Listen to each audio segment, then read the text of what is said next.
Are you starting to get a little bit concerned because your Dalmatian is starting to show a little bit of aggression towards other dogs? Well, don't worry, this is the video for you.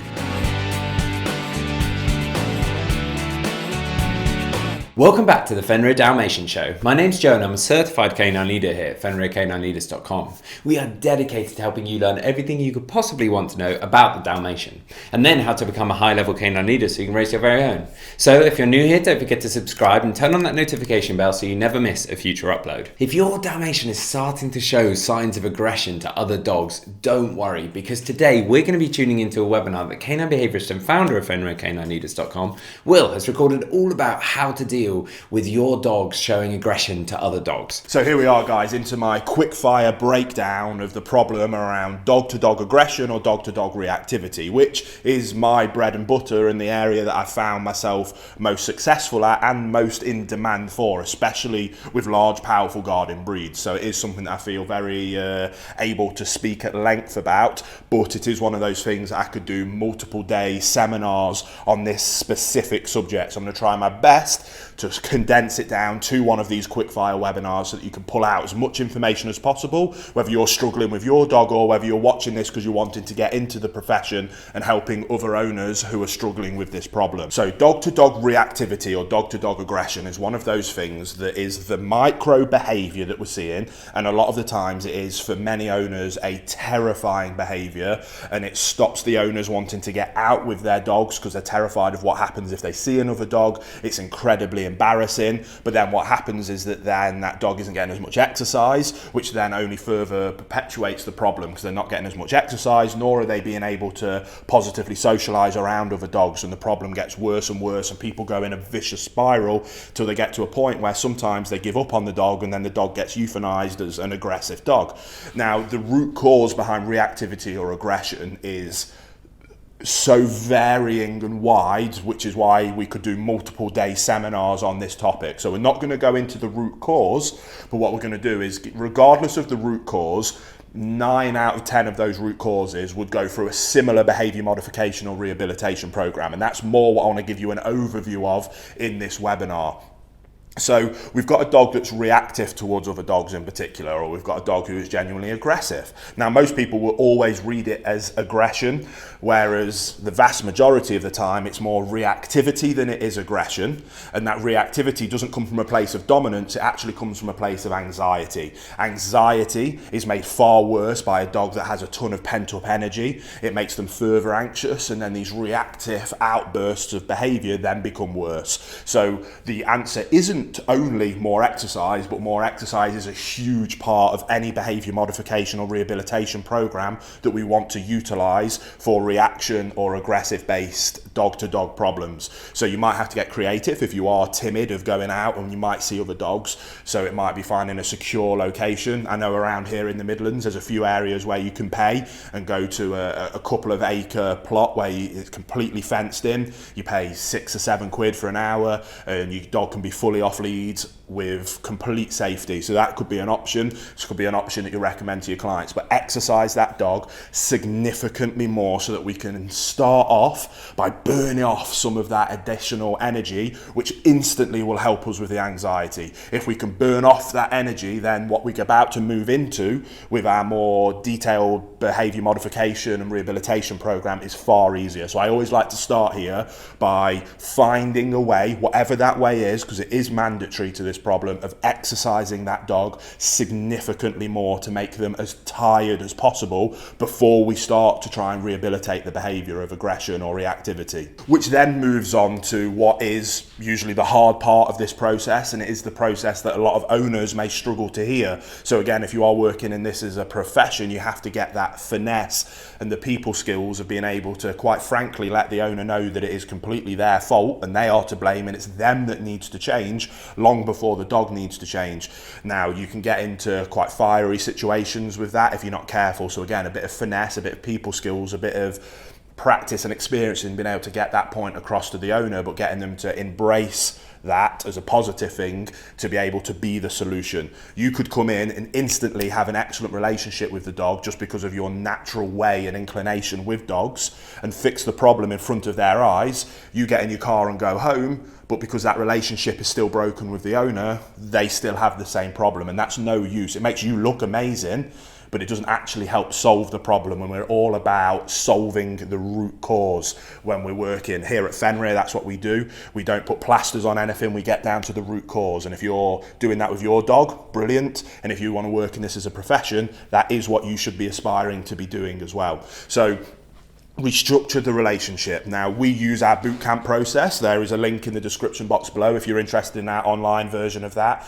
But that is a 1-month program that is designed, and I've now implemented thousands of times, to be able to help people restructure that relationship.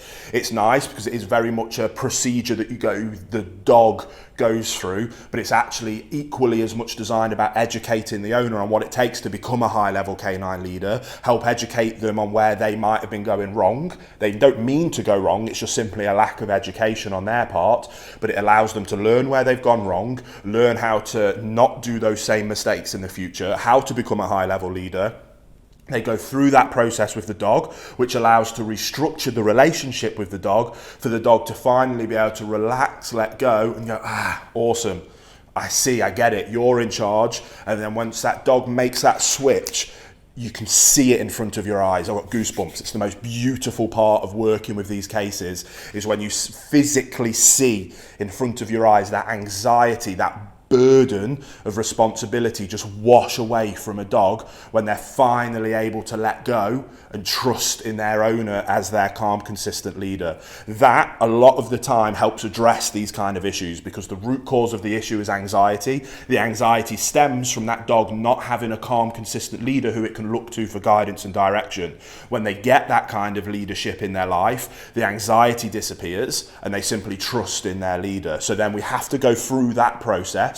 So we're applying much more exercise. We then put emphasis solely on restructuring that relationship. Then when we've restructured the relationship, we can now finally look at addressing the problem behavior at the micro level, because what you'll find is that 8 times out of 10, focusing on those higher macro level problem solving skills like exercise and restructuring the relationship and better leadership on the owner's part will address the micro behavior in terms of reactivity. Now, reactivity is one of those, usually I say 9 times out of 10 it's all reactivity, aggression 8, because it can become a very established and ingrained habit in the dog to react that way. So once we've broke down that relationship and refixed it to get to the point where the dog looks to you for guidance and direction, doesn't mean that that habit isn't still ingrained. What we now need to be able to do is utilize that relationship, which now gives us that clear communication pathway between the owner and the dog, and we use that communication pathway to be able to say, no,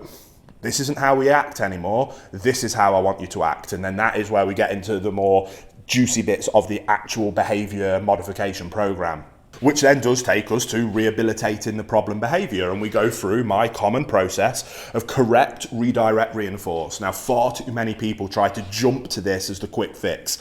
And yes, there is lots of examples of what I call death row dogs, in terms of, right, this dog is going to get put down today if we don't address this problem today. In that kind of scenario, it's like, right, we need to go in probably with a prong collar and we need to correct this behavior quickly or this dog is going to die. Now, that can be done, and then sometimes we have to flip it, where we have to show a lot of progress very quickly to say, look, it can be done. Look what we've achieved in an hour. Now we're going to go back and restructure the relationship and add more exercise.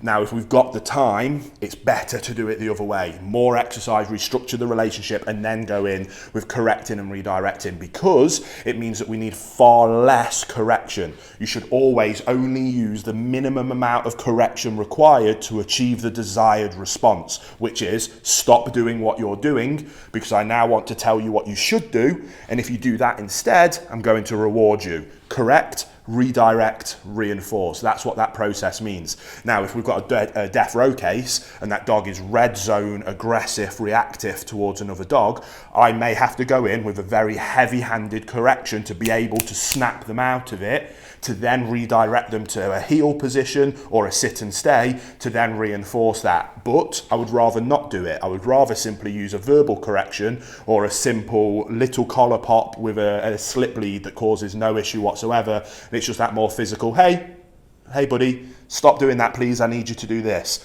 And if we can restructure that relationship and that communication, we get that moment where it's, oh yeah, sorry boss, got carried away with myself then, what is it you need? Rather than them red zone, losing their minds. So that is all we're going to do. We're going to utilize a heel command. So if they don't know heel, we're going to strip it back and we're going to teach heel as an obedience trick in a very positive way. Or we can use a simple sit and stay based approach. So we're going to go out and we're going to start to drill it. If the dog shows any kind of reactive aggressive behavior, we're going to try and use excellent timing and catch it just before it's about to start. We don't want to be late. We don't want to let the dog really start to explode. But the second those heckles come up, that chest comes up, those ears pop up, we're going, no. So if we're able to use a low level correction, it can be simple as, oh, yeah, sorry, what was it, boss? Sit, stay. So we've redirected them, they're sitting and staying. They can look at the dog, okay, that's all right, we'll work on that. You can be focused on it. But as long as you're not losing your mind and being reactive, then I'm going to give you some food reward. We can give you some praise, the reinforcement, whatever works for the dog we can utilize. And then as we get better, we can start looking for that eye contact, even when there's dogs around, to really keep the focus on us, to then allow us to really be able to actually reprogram and restructure this very, very common problem. So again, correct the behavior, redirect to the desired one, and then reinforce that behavior. That is how we address problem reactivity and aggression. Like I say, it is very complicated. It is something we could talk about at length, but I want to keep these as quick fire, quick snappy webinars. There you have it, guys. Some really useful tips and tricks from Will there, all about how to deal with your dog being aggressive. I really hope you enjoyed today's video. If so, get involved in the comments down below, as we would love to hear from you. Don't forget to subscribe and turn on that notification bell, as we have 2 dedicated videos coming out every single week. So I can't wait to see you in the next episode of the Fenrir Dalmatian Show.